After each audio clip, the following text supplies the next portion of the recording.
Now, they are people who feel shut out of society. They are people facing 34% unemployment and with no future. So they are people where drug trafficking is the only option that they see left to them. That from the mayor of La Linea de Concepcion, just north of Gibraltar on the southern tip of Spain. More than 70% of the cannabis in circulation right across Europe comes into the continent on the southern Spanish coast, mostly transported from Morocco, in fact, just 30 kilometres away on speedboats. Well, for Focus today, our correspondents Milena Huey and Sarah Morris have this report.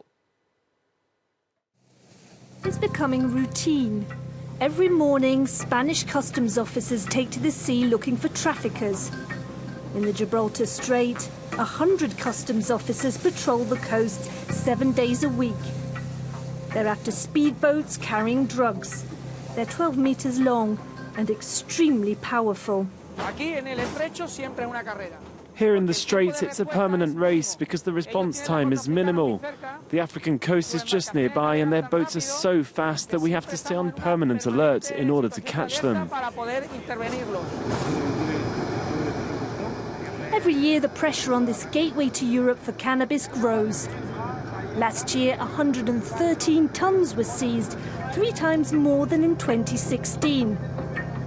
By sea, a round trip between Morocco and Spain takes less than an hour. They're like flies.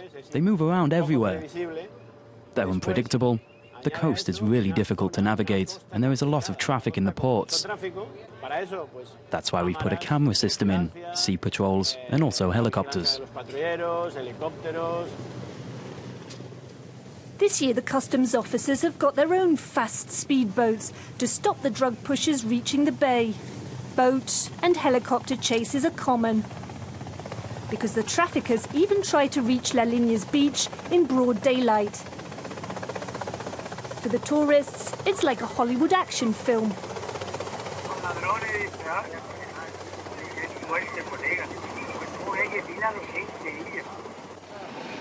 Sometimes, like here, the traffickers give up and drop the drugs. To stop the speedboats reaching the shore, the town hall has put up barriers and placed cameras strategically. In the district ATUNARA, the authorities believe fishermen may be helping the traffickers. Juan Morente is the only fisherman prepared to discuss the situation.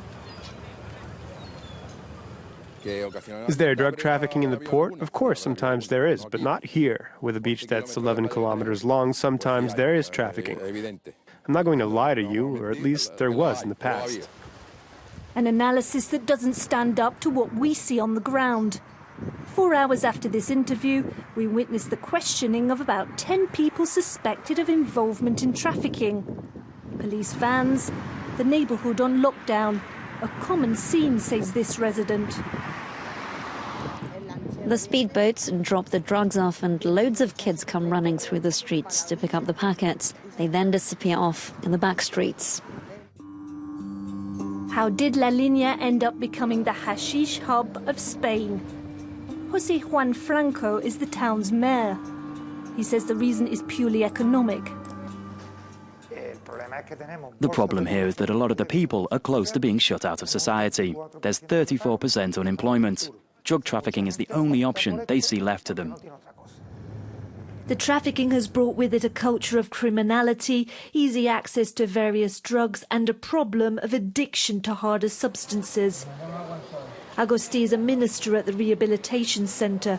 A former drug addict, he served time in prison for stealing.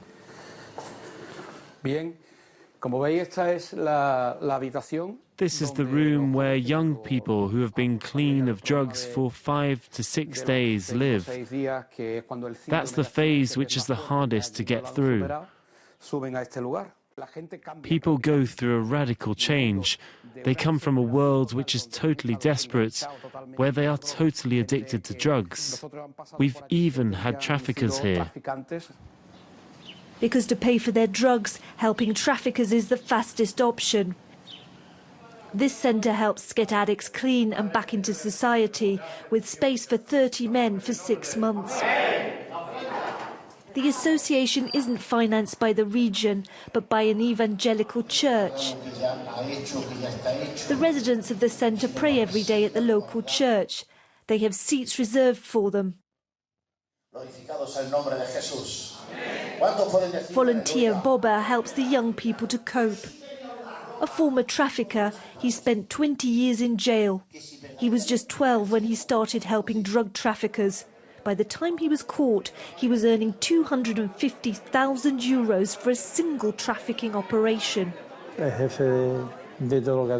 ended up becoming the boss. I had teams of people who picked up the merchandise, prepared it, and delivered it even. Everyone knows someone who in some way plays a part in that system. Everyone is involved.